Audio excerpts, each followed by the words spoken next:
What is up, my puffer people? It's Zykin, your puffer pal, back with another video.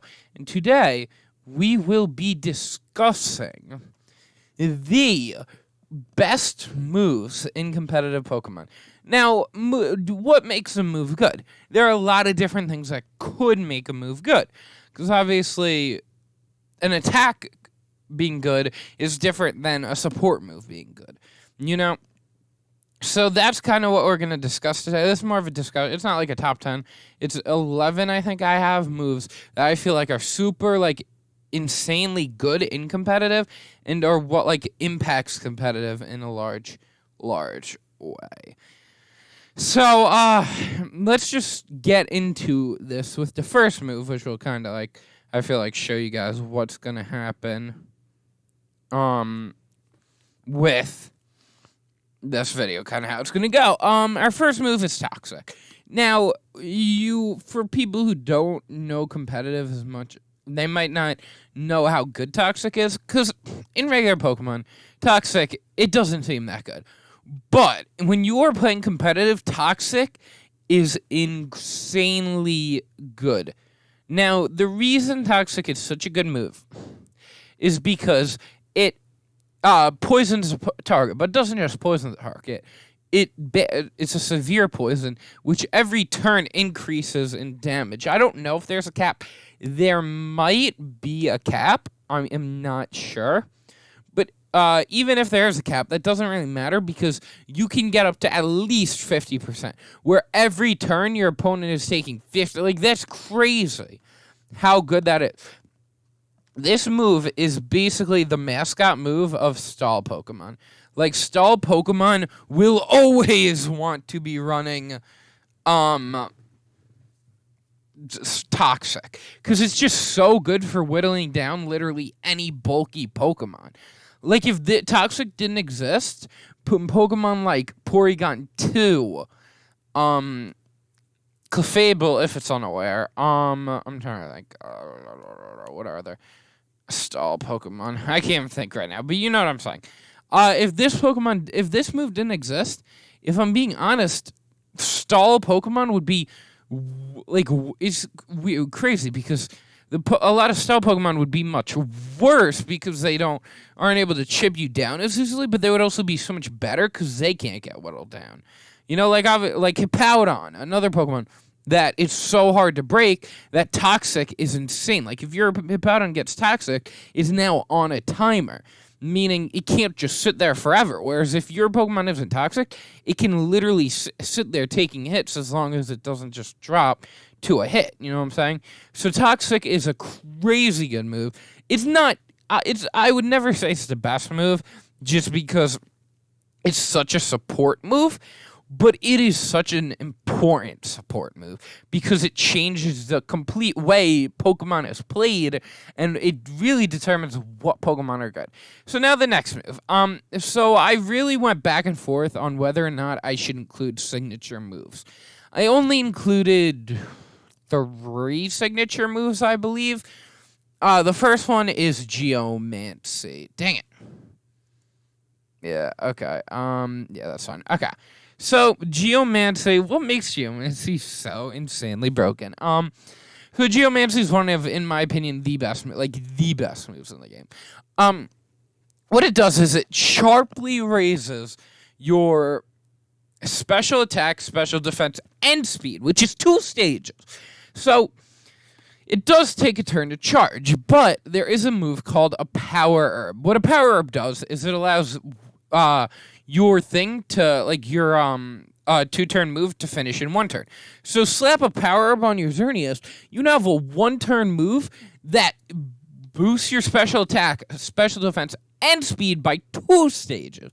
Now, at +2, with Fairy Aura, which Fairy Aura, I believe, is 1.3 times power on all of Xerneas' fairy moves, there are literally no switch-ins to a Xerneas. Xerneas is absolutely, I'm like, if for other moves it's weird because you kind of like have to go off of all Pokemon because this is Xerneas' signature move. Like it's you only have Xerneas to go off of, and on Xerneas this move is crazy busted. Like obviously if they only gave it to a Pokemon like Ledian, it wouldn't be nearly as broken. It would still be a good move, but because it's so like it's not given to good Pokemon, it wouldn't be nearly as good. So this move on Xerneas, it's so crazy. And then the thing is, people, what you have to realize is it's also boosting the special defense by 2 stages, meaning you're now becoming an actually fairly bulky Pokemon. On top of the fact that's raising your speed by 2 stages, meaning you don't even have to invest in speed, allowing you to invest in bulk. 2 stages of speed is doubled speed, meaning you literally don't need any speed and you'll still add speed. I'm pretty sure every Pokemon, barring Choice Scarfers, which is crazy. This move is just like, because no other move is this good of a boost. Like, you have Dragon Dance, like Quiver Dance does this, but it's 1 stage. It doesn't have to charge above because of power above it. So you could argue Quiver Dance is better, but I think the immediate power is just so good. Like, and the fact that here, Xerneas at +2, 2 shots, Ferrothorn with Moonblast, Fizdef Ferrothorn. Spadef Ferrothorn, though, is still taking 46 to 54%. That is a resisted hit on a Spadef Ferrothorn. That's how crazy Geomancy is on a Xerneas. It basically makes Xerneas a broken... Like, Xerneas would be super good without Geomancy, but with Geomancy, Xerneas is pretty much a broken Pokemon. So that's just, that is such a good move. So the next move I decided to talk about is actually a new move, and that is Grassy Glide. So Grassy Glide, I was thinking for a while on whether or not I wanted to include Grassy Glide or a different move. I ended up actually including them both on this, which because I originally was only going to talk about 10, but I decided to talk about 11. So why is Grassy Glide such a good move? Grassy Glide is 70 base power. Now, that doesn't seem too good. And it's not, I'll admit. It isn't anywhere near broken. By the way, this is from singles player. I don't know doubles, really, so I couldn't tell you. But, so Grassy Glide doesn't sound broken at a 70 base power attack. But what you have to remember is it becomes priority when in grassy terrain. So in grassy terrain, it's in priority, but it's also getting a 1.3 times boost. So now, it's no longer a 70 base power move. It's now becoming a 91 base power move after Stab, which is basically a Thunderbolt. So you now have basically a priority Thunderbolt in terrain. Now, you might be saying it's very situational. And yes, it is a situational move. But even non-terrain, it's not a terrible physical grass move. And the fact that it's basically a 91 base power priority attack in terrain is stupid. That means, like a move like here's the problem. Like, all the other priority moves are, like, weaker. Like, sure, they don't need to be in grassy terrain, but they're not going to be super useful unless you're, like, cleaning up Pokemon that are already weakened. Whereas this is still 70 base power, even so it can still be useful, you know? So, sure, it's a very situational move, but it is on,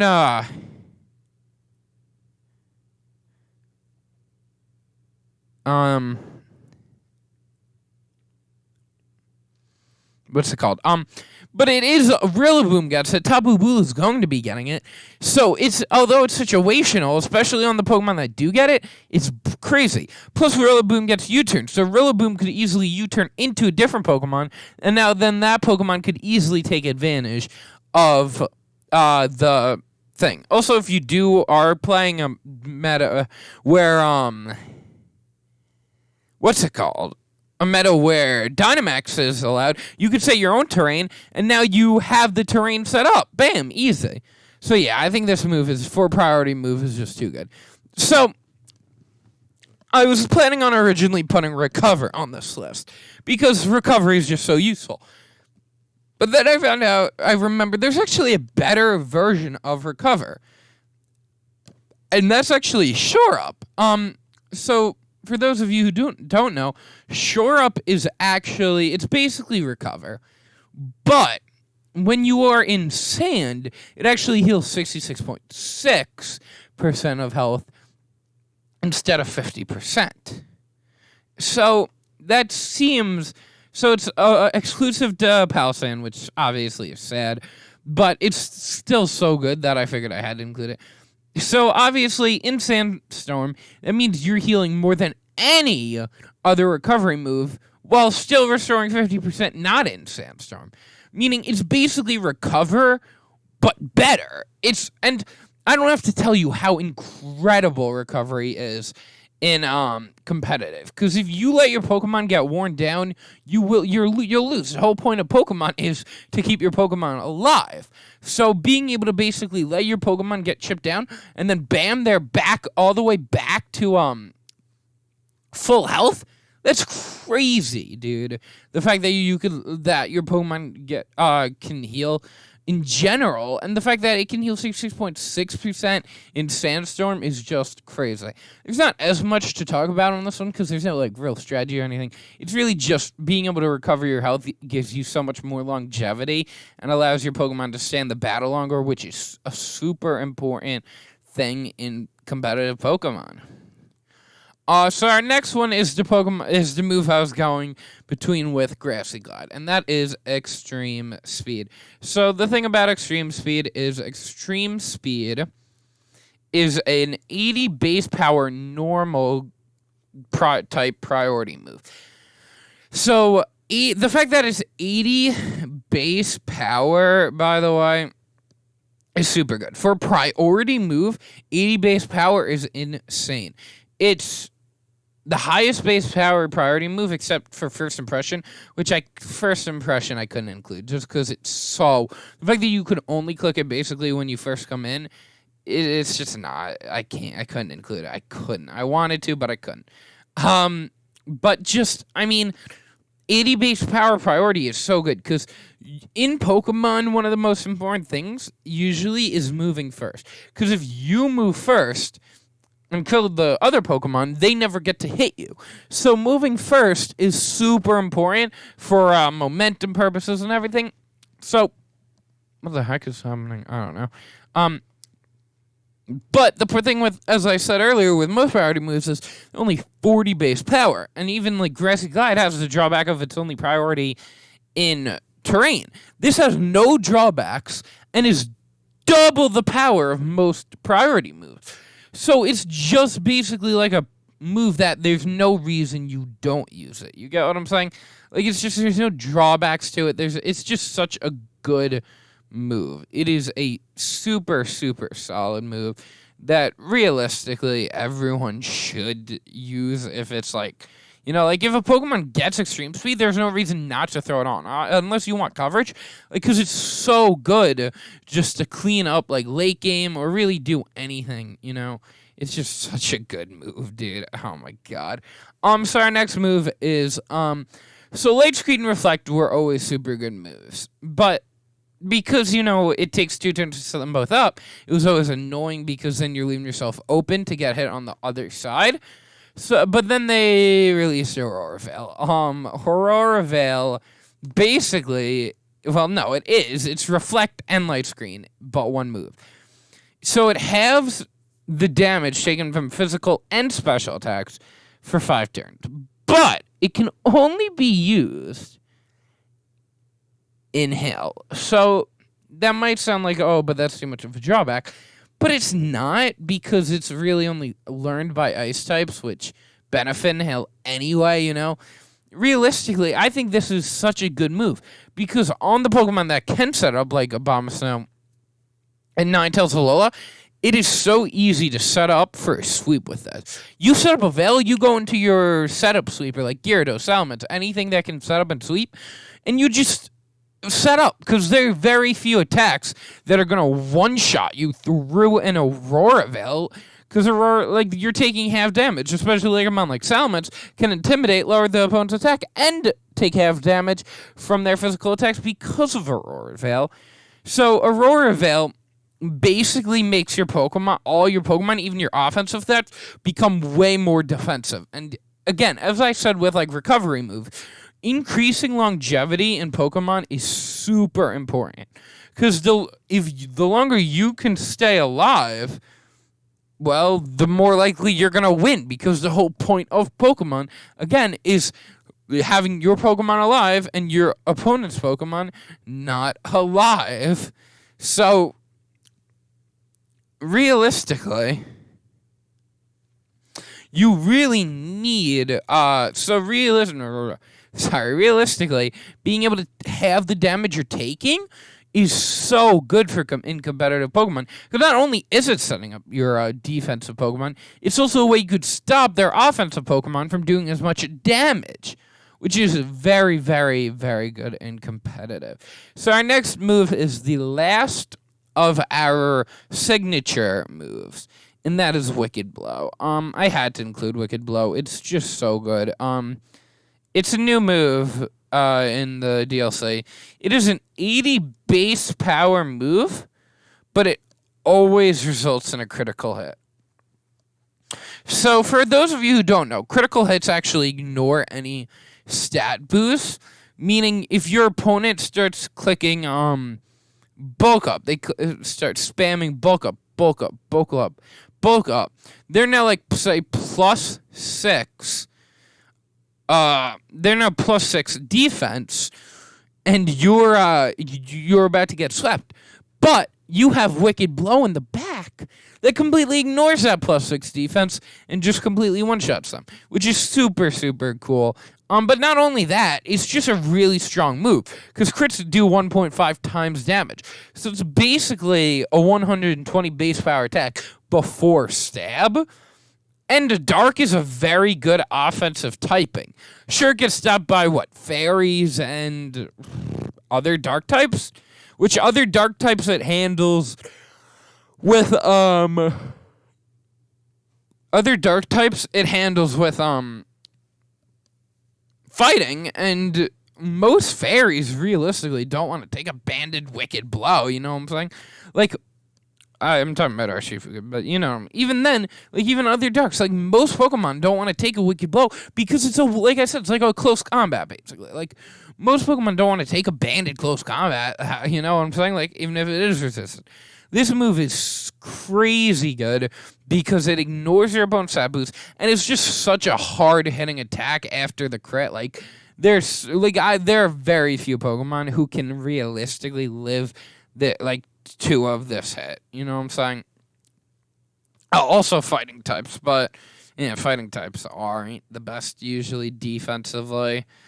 So this move just hits like a chalk. The next move is another of the new moves, Rising Voltage. I think Rising Voltage is crazy good. This one's probably the most arguable, but I'm still going to go with it. It's 70 base power, but it doubles when the target is on electric terrain. But it still gets the terrain boost, too. Remember that. It's still getting the terrain boost.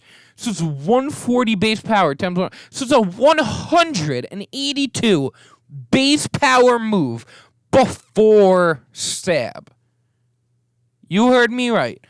Before stab, it is a 182, I believe I said, base power move. That is insane how strong that is. Like, it's just, I believe, if I'm correct, correct me if I'm wrong. I'm pretty sure that's how it works.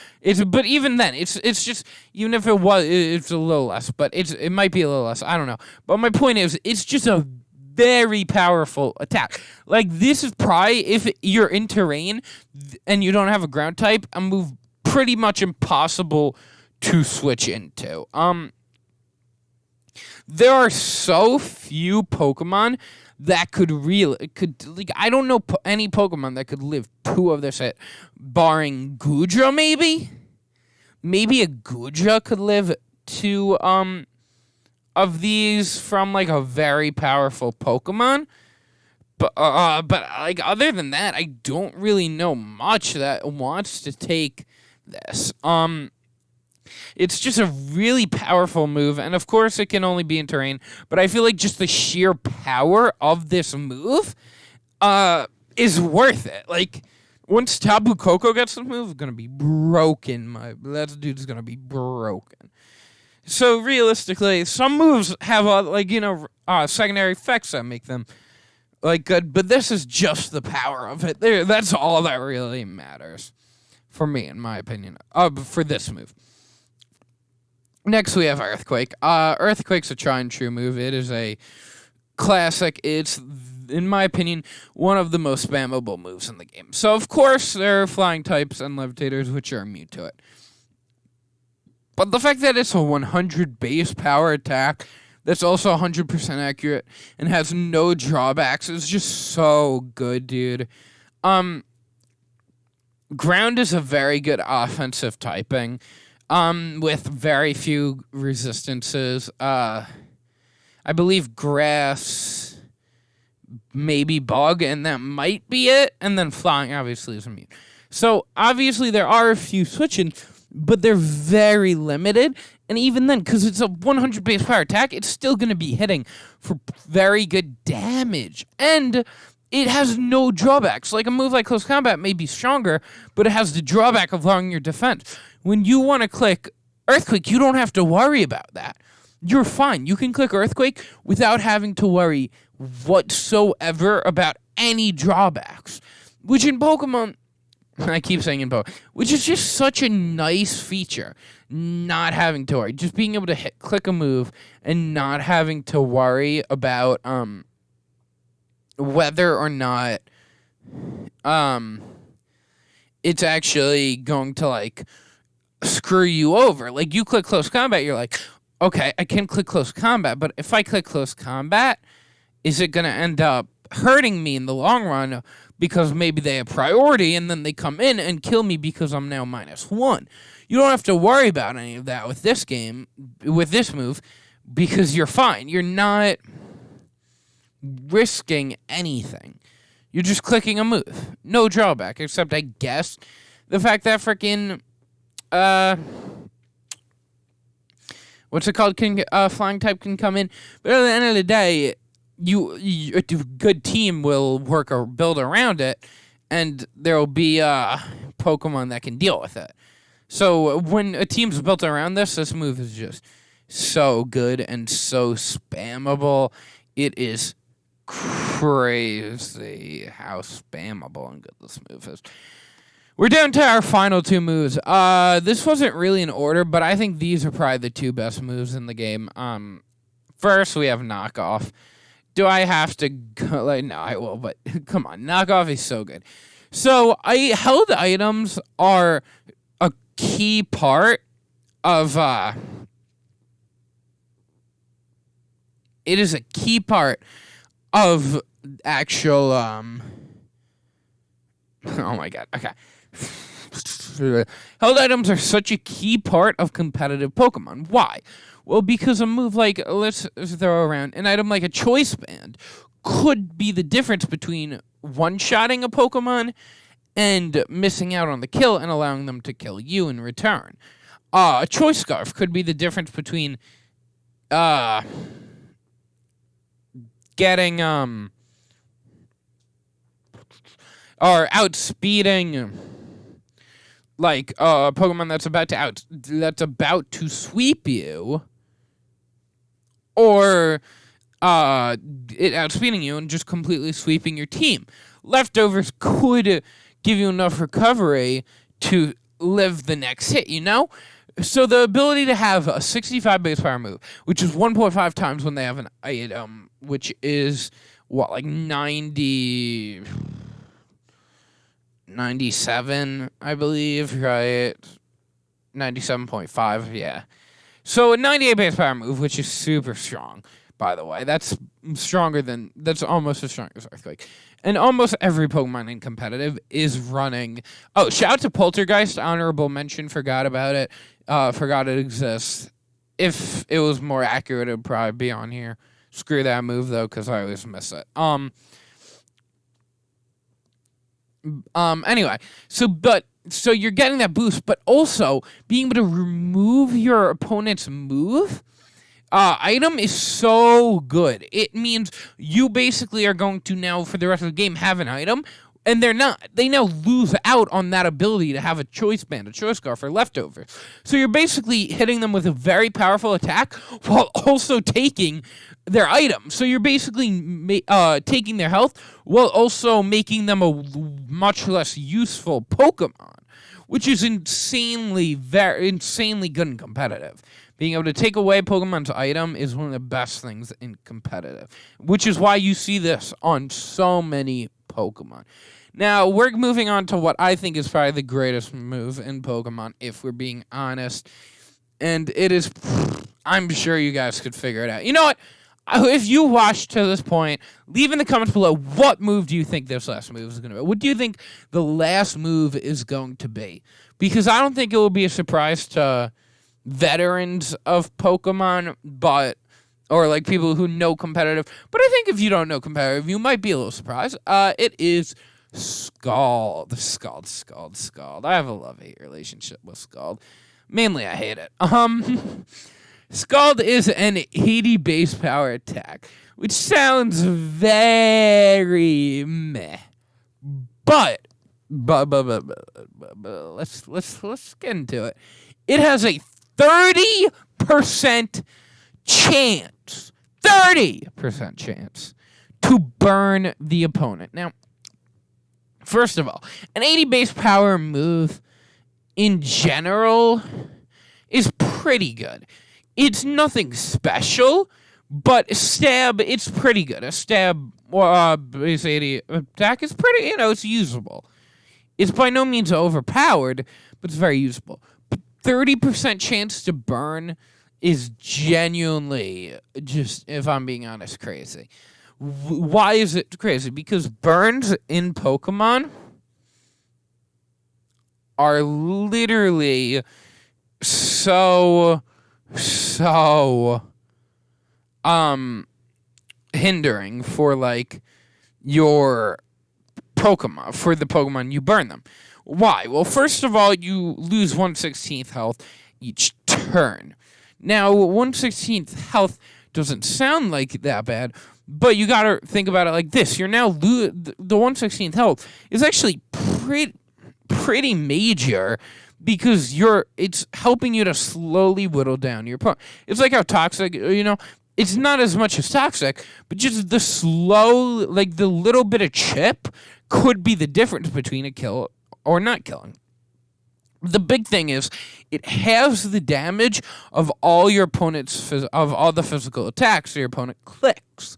Meaning if you burn a physical attacker, they're not useless, but they now lose so much of their use because they become so much weaker. Like, they're not like so incredibly weak that they're useless, but they're just not strong, anymore. They lose most of their strength because their main attacks are halved in power. So Scald being able to burn 30% of the time, which is a good amount competitive, because a lot of the Pokemon running Scald are bulky and are going to be clicking Scald continuously. If you get a burn on a few Pokemon, that's such a good that's like such a good thing to happen for you. Also, I forgot to mention the 1/16 health also could negate leftovers if they're holding leftovers, which is really nice on a bulky Pokemon to negate the leftovers recovery. So that's pretty much it. I think Scald is such a good attack just because of it has a 30% chance to burn, which is crazy good. If you ask anyone who knows competitive Pokemon, they'll say Scald is a crazy good.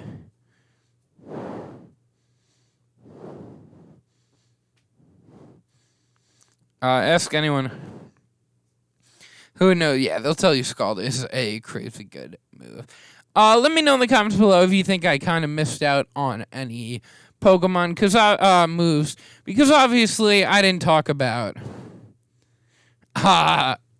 every good move. There are so many other good moves. Like I said, Poltergeist definitely could have been on there. There are a few other moves I'm sure I could have included that I just didn't because, I didn't want to talk about 8 billion moves. This is just kind of my opinion on some of the best moves in competitive Pokemon. Hope you guys enjoyed this little discussion. Until next time, my puffer people, stay puff.